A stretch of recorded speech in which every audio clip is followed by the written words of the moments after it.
Hello dear friends, उम्मीद करता हूँ कि आप तमाम खैरियत से होंगे। तो हमने बहुत बार सुना होगा कि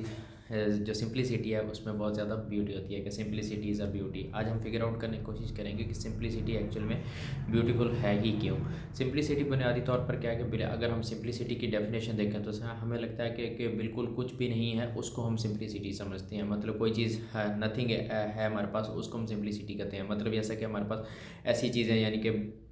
जो कि बुनियादी तौर पर हमारे पास यानी कि बहुत कम जो सामान हो या बहुत कम साजो सामान हो उसके, या बहुत कम हमारे पास इर्द गिर्द में कोई चीज़ें हों, उसको हम बुनियादी तौर पर सिंप्लिसिटी कहते हैं। लेकिन अगर हम सिंप्लिसिटी की डेफिनेशन को प्रॉपर्ली समझना चाहते हैं तो द सिंप्लिसिटी की जो डेफिनेशन है वो बेसिकली क्या है कि हर चीज़ को हमने एक पर्पसफुल मीनिंगफुल ऑर्डर में जब लगा देते हैं, तो जब हम हर किसी भी चीज़ को पर्पसफुल और मीनिंगफुल तरीके से, सही तरीके से ऑर्डर में लगा देते हैं, तो वो बेसिकली क्या क्या होती हैं, तो तमाम चीज़ें क्या होती हैं वो सिंप्लिसिटी के दायरे में आ जाती हैं। हर वो चीज़ जो किसी न किसी, हर वो चीज़ यानी कि जो भी चीज़ हमारे, ये कोई इवेंट हो, कोई थिंकिंग हो, या कुछ भी हमारे पास जो हमारे कुछ सुनना हो, कुछ बोलना हो, कुछ देखना हो, अगर हम उसको सबको एक प्रॉपर सही ऑर्डर में लगा दें और सही तरीके से उसको पुट कर दें, तो वो सारी तमाम की तमाम चीज़ें क्या होंगी, एक सिंप्लिसिटी में आ जाएंगी। और चीज़ें सिंप्लिसिटी में यानी कि चीज़ें कॉम्प्लेक्स कब होती हैं? चीज़ें कॉम्प्लेक्स तब होंगी जब वो डिसऑर्डर होंगी। मतलब ऐसी चीज़ें जब हमारे पास कोई भी ऐसी चीज़ यानी कि जो कि सही ऑर्डर में नहीं है, यानी कि जो उसका एक राइट ऑर्डर होना चाहिए, जो हमारे पास एक हेल्दी ऑर्डर होना चाहिए,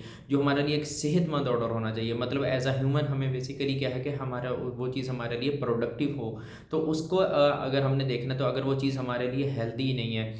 हेल्दी ऑर्डर में नहीं है, और फिर वो हमारे लिए क्या होगी, कॉम्प्लेक्सिटी बन जाएगी। अब दुनिया में जितनी भी चीज़ें हमारे पास अवेलेबल हैं, या दुनिया में जितनी भी चीज़ें हमारे पास हैं, वो बुनियादी तौर पर किसी न किसी ऑर्डर में है, किसी न किसी तरतीब में है। तो अब वो अगर तरतीब हम बेसिकली क्या कर लेते हैं, उसको समझना शुरू कर देते हैं, अंडरस्टैंड करना शुरू कर देते हैं, तो ऐसा ऐसा सारी चीज़ें हमारे पास सिंप्लीफाई होने लग जाती हैं। जैसे जैसे हम जिस जिस ऑर्डर को, जिस जिस तरीके से, तरतीब से हम चीज़ों को पढ़ना और समझना सीखना शुरू कर देते हैं, तो वो चीज़ें हमारे लिए उतनी ही सिंप्लीफाई होना शुरू हो जाती हैं। तो आज हमने बेसिकली क्या कि जब भी हमने कोई चीज़, अगर हमने सिंप्लीफिकेशन की डेफिनेशन करनी है, तो हमारे पास सिंप्लीफिकेशन क्या है, कि जब चीज़ों को हम राइट ऑर्डर में सही तरीके से प्लेस कर देते हैं, या कोई भी इवेंट हो हमारा, या फिर हमने कुछ भी सोचना हो, या कुछ भी हमने करना हो, जब हम उसको राइट ऑर्डर, राइट अप्रोच के साथ यानी कि सही ऑर्डर में लगा देते हैं, और उसकी एग्जीक्यूशन उसी ऑर्डर में, सही ऑर्डर के तरीके से करते हैं, तो फिर क्या होगा, वो जो भी काम होगा, जो कोई भी कॉम्प्लेक्सिटी होगी, जितनी भी उस काम में कॉम्प्लेक्सिटी होगी, वो हमारे लिए क्या होगी, सिंप्लीफाई हो जाएगी। तो मीन इससे जब हम इन चीज़ों को इस तरीके से सीखेंगे, या इस तरीके से लर्न आउट करने की कोशिश करेंगे, यानी कि जितनी भी चीज़ें हम उसको प्रॉपर्ली राइट ऑर्डर में लगाकर सीखेंगे, राइट ऑर्डर से अप्रोच करेंगे किसी भी चीज़ को, या राइट ऑर्डर से हम उनको पॉइंट ऑफ व्यू से देखने की कोशिश करेंगे, तो वो चीज़ें हमें क्या करेंगी, सिंप्लीफाई करेंगे। इसलिए हमारे पास जो लर्निंग की जो हर्डल है, यानी कि कोई भी सब्जेक्ट हो या कोई भी कोर्स वर्क हो, वो हमें मुश्किल लगना लग जाता है। अब वो मुश्किल इसलिए लग रहा है वो बुनियादी तौर पर क्या हमारे पास जो भी,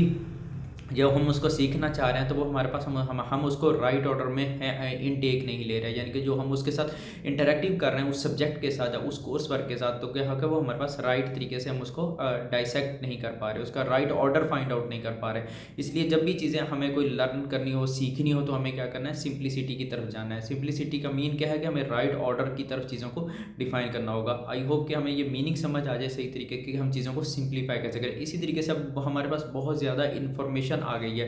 वो इन्फॉर्मेशन जो है वो हमारे पास क्या है कि सही ऑर्डर में अगर होगी तो वो हमारे लिए बेनिफिशियरी होगी। अगर वो हमारे पास सही ऑर्डर में इन्फॉर्मेशन नहीं पहुंच रही, तो वो फिर क्या होगा, एट द एंड कॉम्प्लेक्सिटी बन जाएगी, और हमारी जो थॉट्स होगी वो इंटेंगल हो जाएंगी, और हमारी थॉट्स को ज़्यादा अरेंज करने में ज़्यादा डिफिकल्टीज हमें आने लग जाएगी। इसलिए हमें क्या करना है कि जब भी हमने कोई इन्फॉर्मेशन निकाला, तो हम उसको राइट ऑर्डर में, राइट जगह पर अपने दिमाग में प्लेस कर लें, ताकि वो हमारे पास कॉम्प्लेक्सिटी की रीज़न ना बन सके। तो इस तरीके से हम सारी चीज़ों को सीख सकते हैं, और इस तरीके से हम चीज़ों की तरफ अवेयर हो सकते हैं, और इजीली तरीके से स्टेप बाय स्टेप हम सारी चीज़ों को लर्न आउट कर सकते हैं। आई होप कि ये सिंप्लिसिटी की डेफिनेशन हमें समझ आ जाए, और हम इसी तरीके से अपने कामों को करना शुरू कर दें। Thank you so much for your time. अल्लाह हाफिज़।